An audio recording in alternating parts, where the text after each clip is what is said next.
less seriously. Yeah, that's what they would say. I take the Bible really seriously Yeah. from my own. Right. I think you're just parts of it you read less literal than the circles I used to run in would want you to. Right. So I think the Bible teaches it. You have the first chapter of Ephesians, which said God chose us before the beginning of the world.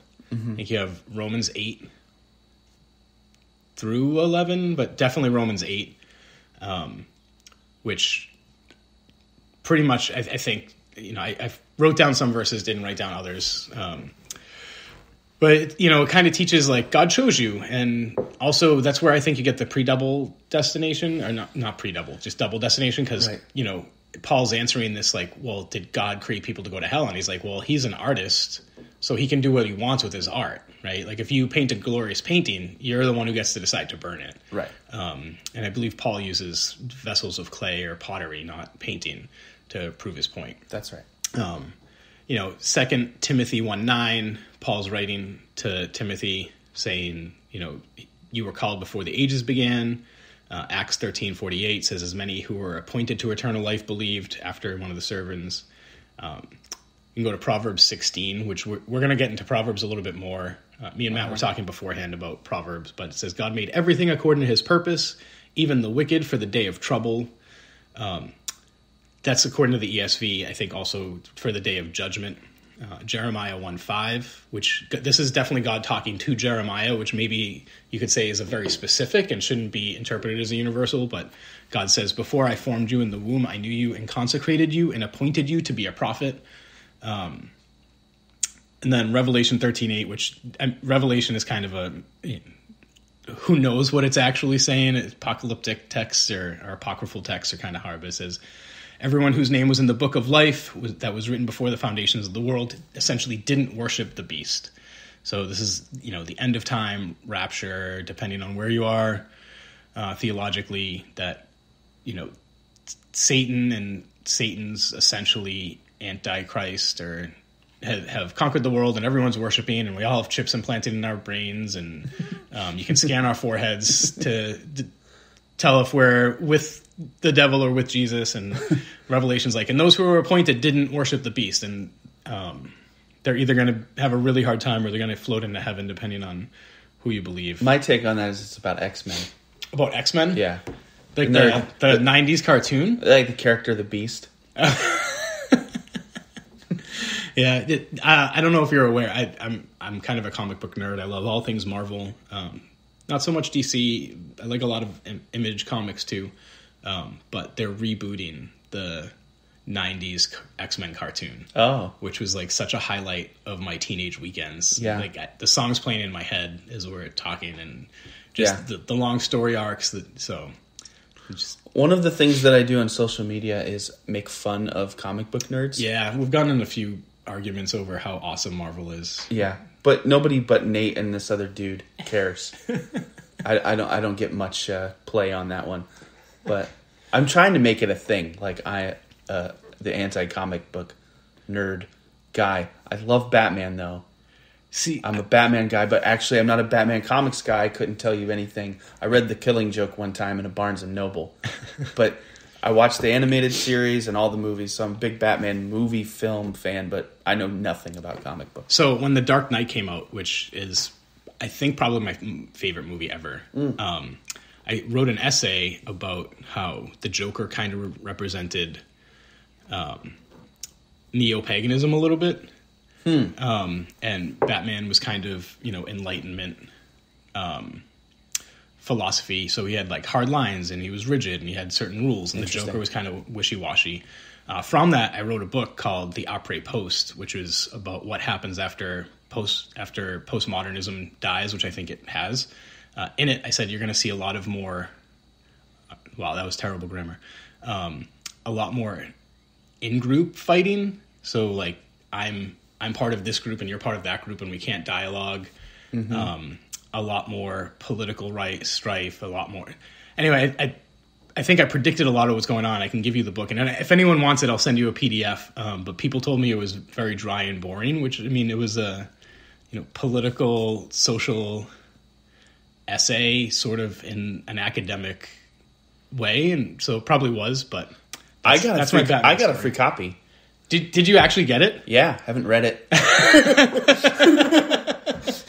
Well, you're gonna have to read it by next time and let people know. It's probably not worth reading anymore because the predictions were 12 years old. I'll tell you that the premise was influential in the way that I thought, at least in terms of like culture and here's a term, missiology.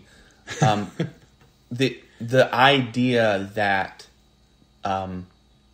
neo-paganism would be a response to at the end of the Christian age. Sure. That idea, which maybe is like common now, I don't know, but I remember hearing that you say that in 2014 or something like that, and I was like, oh wow, that's interesting. And then when I moved to New England, that maybe I was just projecting whatever influence you had, but I was like, oh, these people. It's the only culture I've been a part of where I felt like people were actively trying to not be Christian. Yeah, and so I think for those listening, when I'm saying neo-paganism, I think you're paganism. Sorry, my Boston accent comes out in weird ways sometimes. Horse, bagel can come out like horse and bagel. But I did... Anyway. I have what's called the Mid-American accent. Like, which is no accent. Which is supposed to be no accent. If you talk like me, then you talk like you're supposed to if you do the news. Yeah, and movies, unless it's set in a special city. Right. Which would just be like Chicago, Atlanta, or Boston. Right. Then you need those accents. Right. Anyway, so when I'm saying neo-paganism, I don't mean people actually going to multiple temples and worshiping Zeus or Thor or Osiris. I mean more of a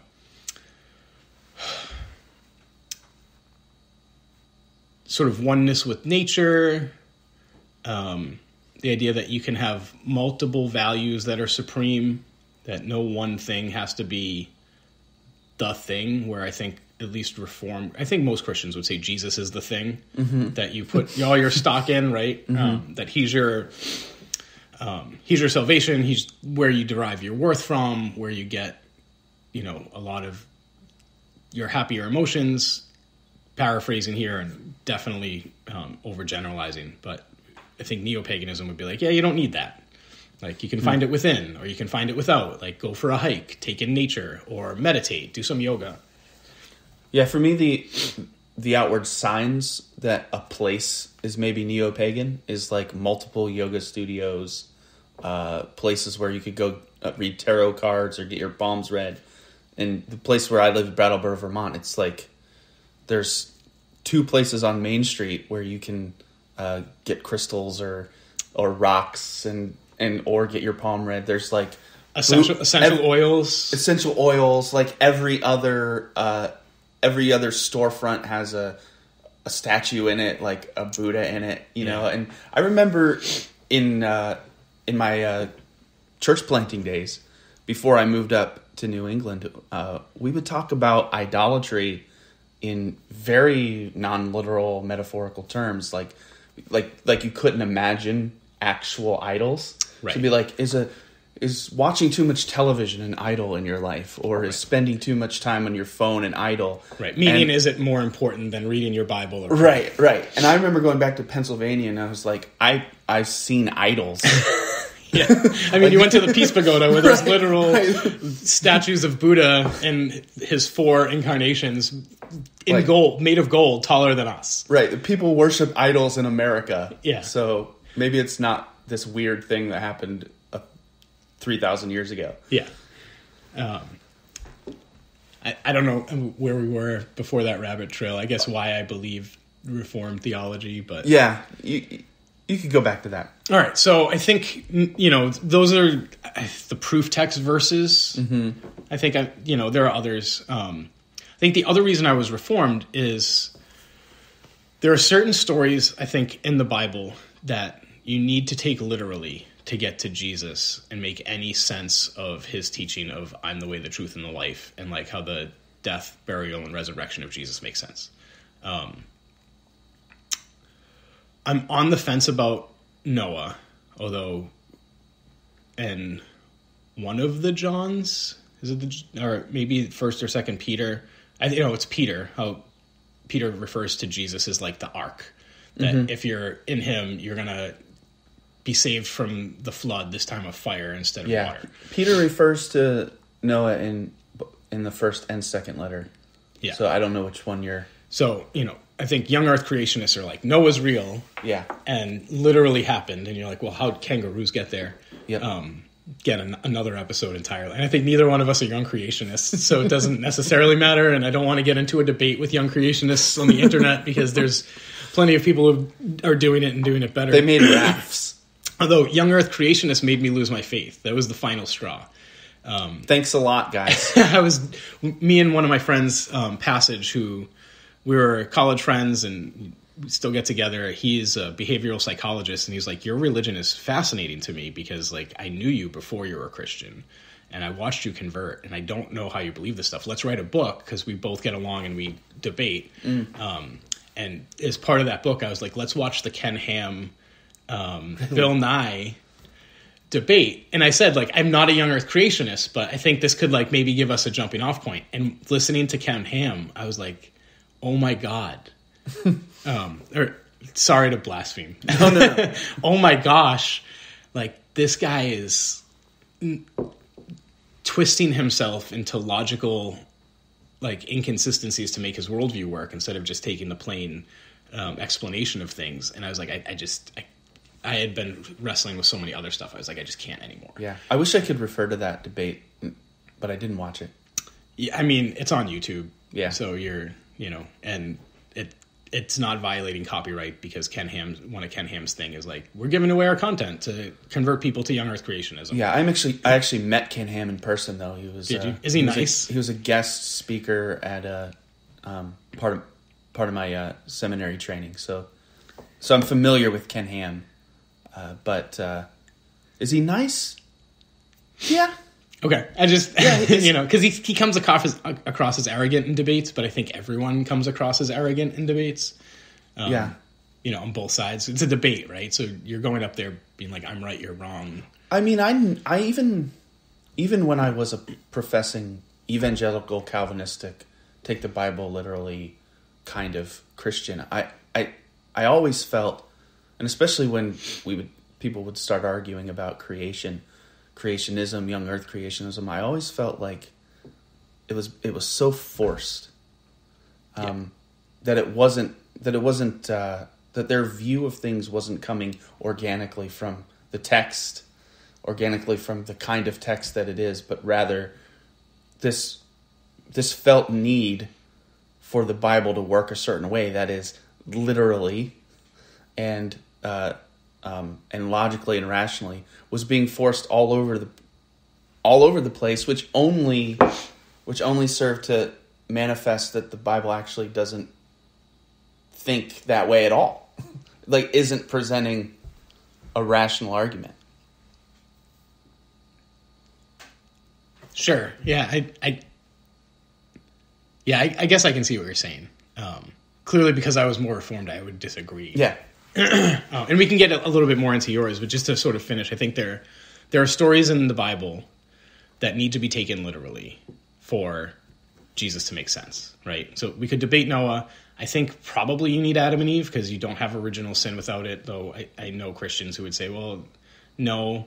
I even think from my conversations with some Catholics who I think hold to more Catholic doctrine than sort of your average New England Catholic, they would say, well, like, there was human evolution, but at some point God breathed a soul into this one person or one couple, Adam and Eve. Mm-hmm. So they'll say, yeah, Homo erectus was human, but not in the image of God in the way that, Homo sapiens sapiens. Right.